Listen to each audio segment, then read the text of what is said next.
এখন এমন একটা জায়গায় গিয়েছে যে শুধুমাত্র যে একটা আমাদের ফরেন এক্সচেঞ্জ আর্নিং এ একটা গুরুত্বপূর্ণ ভূমিকা পালন করছে তাই না, আমাদের এমপ্লয়মেন্ট জেনারেশনে কিন্তু একটা বিশাল ভূমিকা পালন করছে।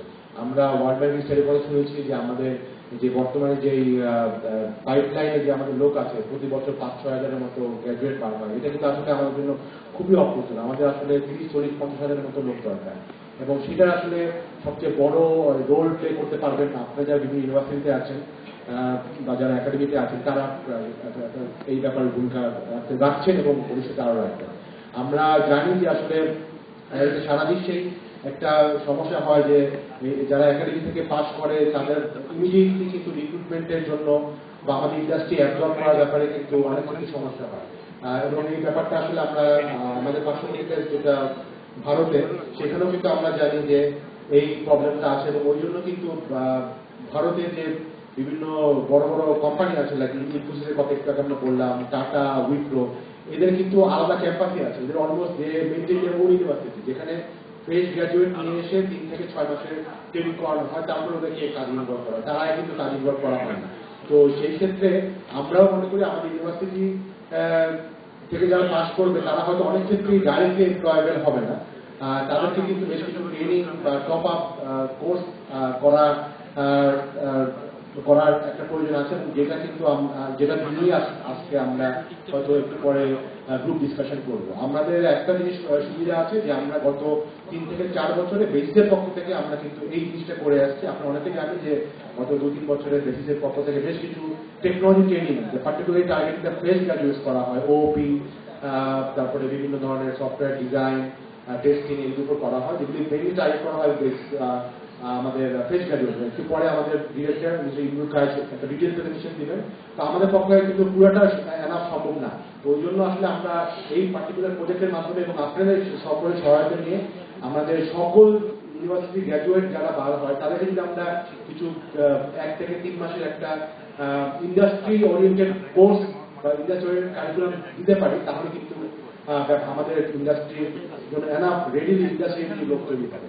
আরেকটা ব্যাপার আমরা বলবো, আমি যে কথা এগুলো হয়তো আজকে সারাদিন হবে, আমরা কিন্তু এক্সপেক্ট করি আমরা কিছু কিছু ব্যাপার কিন্তু আমার ইউনিভার্সিটি আপনাদের কারিকুলাম যে 3 থেকে 4 বছরের কারিকুলামের মধ্যেই আসলে হয়তো যদি করে দেওয়া হয়, ফাউন্ডেশন তৈরি করে দেওয়া হয়, তাহলে কিন্তু ওই হয়তো 3 মাসের জায়গায় একটা ছেলে বা মেয়ে 1 মাসের মধ্যে তৈরি হতে পারবে ইন্ডাস্ট্রির জন্য।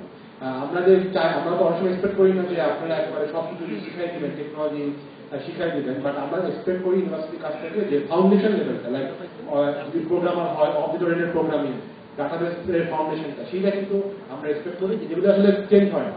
হ্যাঁ, মানে ফাউন্ডেশন ব্যাপারগুলো কিন্তু একই থাকে, টেকনোলজি চেঞ্জ হওয়ার সাথে ওই ব্যাপারগুলো যদি আপনাদের থেকে আরো বেশি করে আপনারা ইন্ডাস্ট্রি কি টাইপের রিকোয়ারমেন্ট আছে সেগুলো যদি আপনারা বুঝে আপনাদের কারিকুলামের মধ্যে বা টিচিং মেথডের মধ্যে প্রজেক্ট স্পেসিফিক, কেস স্পেসিফিক পরিচালনা করা হয়, তাহলে কিন্তু এই ব্যাপারগুলি আরো এগিয়ে যাবে।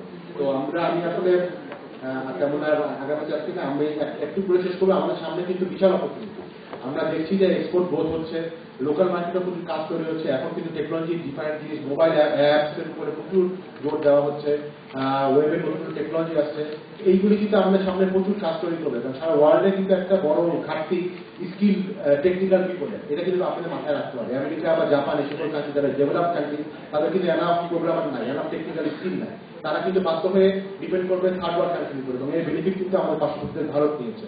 ভারতে এখন প্রায় অ্যাটলিস্ট 20 থেকে 50 লাখের মতো লোক কিন্তু টেকনিক্যাল লোক ইনভলভ, আমাদের এখানে সব মিলায় হয়তো 20 থেকে 30 হাজার। তো আমাদের এখানে আরো 100 গুণ বেশি এনগেজ হওয়ার কিন্তু অপরচুনিটি তৈরি হয়েছে। একটাই মাত্র জায়গায় আমরা আটকে আছি, আমাদের এনাফ স্কিল লোকের সাপ্লাই নেই। সেই ক্ষেত্রে অপরচুনিটি আছে এবং এখন একটা বড় ব্যাপার হচ্ছে আমাদের টেকনিক্যাল লোক কিন্তু স্যালারিও প্রচুর পাবে। এখন একটা ফ্রেশ গ্র্যাজুয়েটের কিন্তু 30-40 হাজার টাকার করে ফ্রেশ গ্র্যাজুয়েট পাওয়াই যায় না।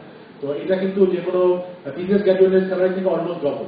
সেই ব্যাপারটাও কিন্তু আপনাদেরকে বলতে হবে যে যারা হয়তো টেকনিক্যাল অন্য জায়গায় চলে যাচ্ছে, টেলিকমে চলে যাচ্ছে বা অন্য জায়গায় চলে যাচ্ছে, তার থেকে কিন্তু আসলে সফটওয়্যার বা আইটি সার্ভিসের অপরচুনিটি অনেক বেশি, both in terms of salary এবং বেনিফিট।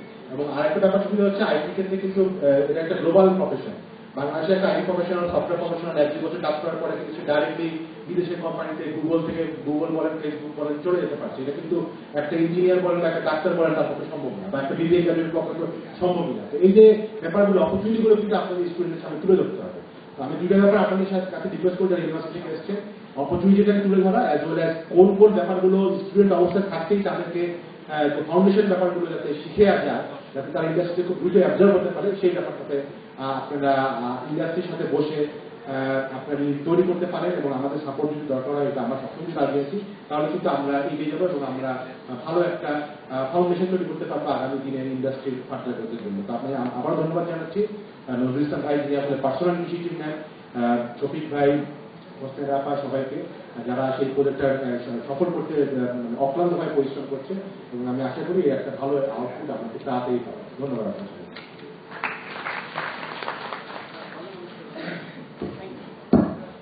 ধন্যবাদ ফাহিম মাস্টার। এ পর্যায়ে আমাদের প্রেজেন্টেশন সেশন শুরু হবে। তার আগে আমি আপনাদের একটু দৃষ্টি আকর্ষণ করছি, আপনারা যখন রেজিস্ট্রেশন করেছেন তখন হয়তো খেয়াল করেছেন যে আপনাদের পাশে টপিক নাম্বার দেওয়া আছে। আপনারা কি খেয়াল করেছেন যে প্রত্যেকের নামের পাশে একটি করে টপিক নাম্বার দেওয়া ছিল, যে আপনাদের কাছে যে ফোল্ডার দেওয়া হয়েছে তাতে সেই টপিকের বিষয়গুলো আপনারা একটু পড়বেন, এটা আমরা আশা করি। তো আমি আরো একটু বলছি, যারা 5 নাম্বার, যাদের নামের পাশে 5 নাম্বার টপিক ছিল, তারা কি একটু হাত উঠাবেন? 5 নাম্বার টপিক আপনারা তো খেয়াল করেননি। আমার কেন জানি মনে হচ্ছে যে আপনারা টপিক নাম্বারটা খেয়াল করেননি।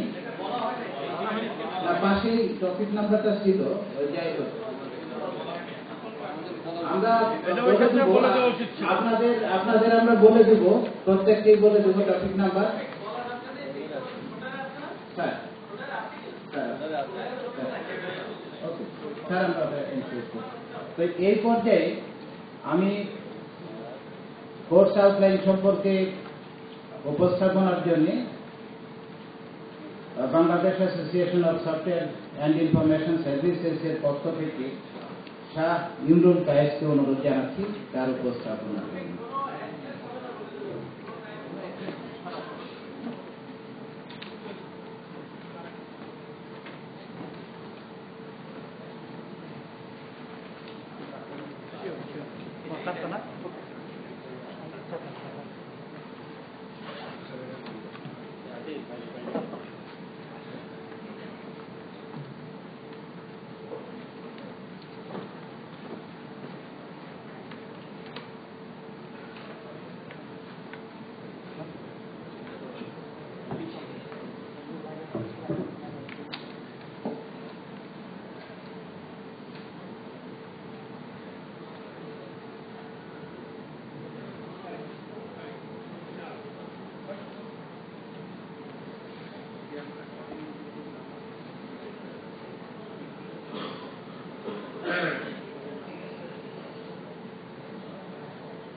ধন্যবাদ। আমরা বেসিস থেকে একটি প্রস্তাবনা নিয়ে এখানে উপস্থাপন করছি, এবং এটি মূলত তৈরি করা হয়েছে আমাদের ইন্ডাস্ট্রি ডিমান্ডকে বিবেচনায় রেখে। আমরা একটা ফ্রেশ গ্র্যাজুয়েটের যখন হায়ার করি, আমরা এই কমন ফেনোমেনাটা অবজার্ভ করি, সেটা হচ্ছে মোস্টলি তারা they are not ready for the industry, IT industry. এবং যেটা সবচেয়ে বেশি হয় যে no idea about real life requirement, understanding and learning is not at all in depth. So তারা যেটাই শিখছে সেটা একদম ইন ডেপথ লেভেলে যাচ্ছে না, তারা খুব ভাষা জানে, যেটা দিয়ে আসলে কাজ করা খুব কঠিন হয়ে যায়। তাদের যেই জ্ঞানটা অলরেডি আছে সেটা কিভাবে রিয়েল লাইফে অ্যাপ্লাই করতে হয় সেখানেও তাদের বড় গ্যাপ থাকে। দেখা যাচ্ছে যে থিওরিটিক্যালি সে জিনিসটা জানে, খুব ভালো করেই জানে, বাট একটা প্রবলেম সলভিং এ কখনোই সেটা অ্যাপ্লাই করতে পারে না। তার ওপি আন্ডারস্ট্যান্ডিং অনেক লো থাকে, as well as software development life সাইকেলের আন্ডারস্ট্যান্ডিং। তো টেকনিক্যাল লোকও আছে, সুতরাং ওপি বললে বুঝবে না কিন্তু। অবজেক্ট ওরিয়েন্টেড প্রোগ্রামিং কনসেপ্টটা তার একদমই লো থাকে, যেটা আসলে এখনকার সময়ে যে কোনো ধরনের প্রোগ্রামিং এ একদম ম্যান্ডেটরি জিনিস। সো এই প্রবলেমগুলো মাথায় রেখে আমরা যে সাজেশনটা করছি সেটা হচ্ছে আমরা মনে করছি যে এই এরিয়াগুলোতে এখন আমাদের কিছু ট্রেনিং অথবা কারিকুলাম ডেভেলপ করা দরকার। Applied object oriented programming, web technologies, web application development, database, design principles, patterns and practices, project management, UX, SQA, cloud computing এবং সিকিউরিটি। আমি একটা নিয়েও এখন বলছি না, কারণ পরের স্লাইডগুলো সব এগুলোর উপরই। অ্যাপ্লাইড অবজেক্ট ওরিয়েন্টেড প্রোগ্রামিং মূলত এখন ইন্ডাস্ট্রি ডিমান্ড সবচেয়ে বেশি .NET, জাভা এবং PHP তে। তো এই প্রত্যেকটা প্রোগ্রামিং যদি অবজেক্ট ওরিয়েন্টেড কনসেপ্ট দিয়ে শেখানো হয় ইন্ডাস্ট্রির জন্য অনেক উপকার হবে। ওয়েব টেকনোলজিস, আমাদের ইন্ডাস্ট্রির এখন ম্যাক্সিমাম মিডিওকার বা ছোট কোম্পানিগুলোর ফোকাসই এখন ওয়েব টেকনোলজিতে সবচেয়ে বেশি, এবং এই অংশটাতেই ডিমান্ড ক্রিয়েট হয়েছে সবচেয়ে বেশি। এবং সেটার জন্য অবশ্যই HTML, CSS, CSS3, HTML5, responsive design, latest trend, then JavaScript using any framework, jQuery সবচেয়ে বেশি ইউজ হচ্ছে, PHP, then web programming in Zen framework, Ruby on Rails, applied ASP.NET with MVC, web programming in Cake PHP or Codicator। আমি এই সবকিছু web টেকনোলজির মধ্যে পড়ছে এবং এই প্রত্যেকটারই হিউজ ডিমান্ড আছে ইন্টারন্যাশনাল মার্কেটে। এছাড়াও বেশ কিছু জনপ্রিয় স্ক্রিপ্ট আছে, আপনারা অনেকেই বিভিন্ন সময় ওয়ার্ডপ্রেস, জোমলা, মেজেন্টো বা ড্রুপাল এগুলোর কথা শুনে থাকবেন। তো এই প্রত্যেকটা স্ক্রিপ্টের প্রচুর কাজ ইন্টারন্যাশনাল মার্কেটে অ্যাভেলেবল, এবং মেইনলি এই কাজটা দুই ভাগে ভাগ করে ফেলা যায়। একটা হচ্ছে এটার লুক এন্ড ফিল ঠিক করা, যেটাকে আমরা টেকনিক্যালি বলি যে থিমিং করা। প্রত্যেকটা স্ক্রিপ্টিংয়ে থিমিং কিভাবে করা যায় এই ধরনের একটা ট্রেনিং কোর্স দরকার, এবং প্রত্যেকটা স্ক্রিপ্টের মধ্যেই যদি কাস্টমাইজেশন করতে হয় বা ডেভেলপমেন্ট করতে হয়, নতুন মডিউল বানাতে হয়, সেই প্রসেসটা কিভাবে করা যাবে। সো প্রত্যেকটা স্ক্রিপ্টেরই এই ধরনের দুইটা করে ট্রেনিং কোর্স আমরা রেকমেন্ড করছি। দেন মোবাইল অ্যাপ্লিকেশন ডেভেলপমেন্ট, আপনারা খুব ভালো করেই জানেন যে লেটেস্ট ট্রেন্ড মোবাইলের দিকে যাচ্ছে, সবাই এটাতে ইউজ টু হয়ে যাচ্ছে। সো মেইন তিনটা যে ট্রেন্ড আছে, অ্যান্ড্রয়েড, আইফোন এবং উইন্ডোজ মোবাইল, এই তিনটাতে অবশ্যই আমাদের ফোকাস করা দরকার, এবং প্রত্যেকটা ক্ষেত্রেই তিনটা করে কোর্স আমরা সাজেস্ট করছি। নাম্বার 1 হচ্ছে অ্যাপ্লিকেশন ডেভেলপমেন্ট বেসিক লেভেল, দেন আরেকটা হচ্ছে অ্যাপ্লিকেশন ডেভেলপমেন্ট অ্যাডভান্স লেভেল, এবং অবশ্যই গেম ডেভেলপমেন্ট, কারণ মোবাইলগুলোতে গেমের প্রচলন অনেক বেশি এবং $1 মিলিয়ন মার্কেট। ফাইনালি আমরা আরেকটা জিনিস রেকমেন্ড করছি, mobile application using PhoneGap ও টাইটেনিয়াম। এই ধরনের কিছু সফটওয়্যার আছে যেটার মাধ্যমে একটা দিয়েই সবগুলো প্ল্যাটফর্মের জন্য অ্যাপ তৈরি করা যায়। তো আপনি একটা অ্যাপ তৈরি করলেন যেটার আউটপুট হিসাবে এটা আইফোন বা iOS এও চলবে, অ্যান্ড্রয়েডেও চলবে, ব্ল্যাকবেরিতে চলবে এবং উইন্ডোজ মোবাইলেও চলবে। খুব ক্রিটিক্যাল অ্যাপ না হলে মিডিওকার লেভেল পর্যন্ত অ্যাপ খুব ইজিলি ওয়েব টেকনোলজি ইউজ করে এই ধরনের সফটওয়্যার দিয়ে করে ফেলা যায়। তো এটারও ভালো ডিমান্ড মার্কেটে আছে। ডাটাবেস, অবশ্যই database basic requirement for any sort of application development. So but database design and implementation, এটা একটা কোর্স হতে পারে। ডাটাবেস অ্যাডমিনিস্ট্রেশন অবশ্যই দরকার, এবং রিসেন্ট ডেতে ম্যানেজিং বিগ ডাটা, আলটিমেটলি যে কমপ্লেক্স ডাটা ম্যানেজমেন্টের রিকোয়ারমেন্ট তৈরি হচ্ছে কারেন্ট ট্রেন্ডে, ফর এক্সাম্পল ফেসবুকের ডাটা বা বিং এর ডাটা বা যে কোনো সোশ্যাল নেটওয়ার্ক, এই ধরনের যে ডাটা ম্যানেজমেন্টের দরকার হয় সেটা দরকার হয়ে আসছে। তো এদিকেও ফোকাস করা দরকার। Design principles, training on design principles and design patterns, training on unit testing and test driven development, এগুলো অবশ্যই যে কোনো মিডিওকার বা বিগ সাইজ প্রজেক্টে এই কনসেপ্ট ছাড়া আগানো impossible. Project management, as your carbon project management overview, training on project management, training on PMP, training on CMMI, এই সবগুলোই আমাদের বিভিন্ন রিকোয়ারমেন্টের মধ্যে পড়ে।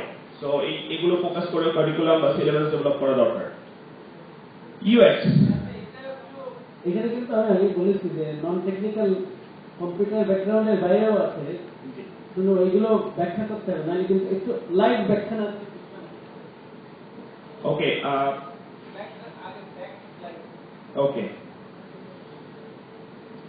LGF প্রজেক্ট ম্যানেজমেন্ট টেকনোলজি, এই কাবান এটা একটা টেকনোলজি, এই টেকনোলজিতে প্রজেক্ট ম্যানেজ করলে প্রজেক্ট অনেক ফাস্ট হয় এবং এইটাই এখন র্যাপিডলি অ্যাডপ্ট করা হচ্ছে। দ্যাটস ওয়াই এটা আমরা রেকমেন্ড করছি এবং এতে করে প্রজেক্টের আউটপুটটা খুব দ্রুত আসে। দেন প্রজেক্ট অটোমেশন, অবভিয়াসলি কিভাবে একটা প্রজেক্ট ফুল ওয়েতে খুব দ্রুত বের করে আনে, again it's a project management technology. এটাকে কিভাবে অটোমেট ওয়েতে একটার উপর একটা ডিপেন্ডেন্ট করে কিভাবে দ্রুত তৈরি করে ফেলা যায়, এই জিনিসটাই। And PMP, CMMI, এই দুইটাও again this are project management technology or skill use. So যে কোনো একটা ফরম্যাট PMP এর ফুল অ্যাব্রিভিয়েশনটা বলে দেন, আপনি অ্যাক্রোনিমটা বলছেন, PMP টা কি, CMMI কি, এই দুটো। ওকে,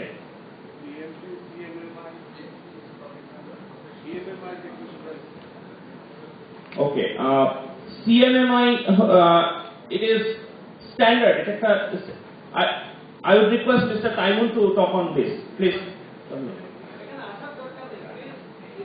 Actually, এই সেকশনটা is maintained by Mr. Taimun from BASIS. ঠিক আছে, আমি একটু বলি। আসলে বেসিক্যালি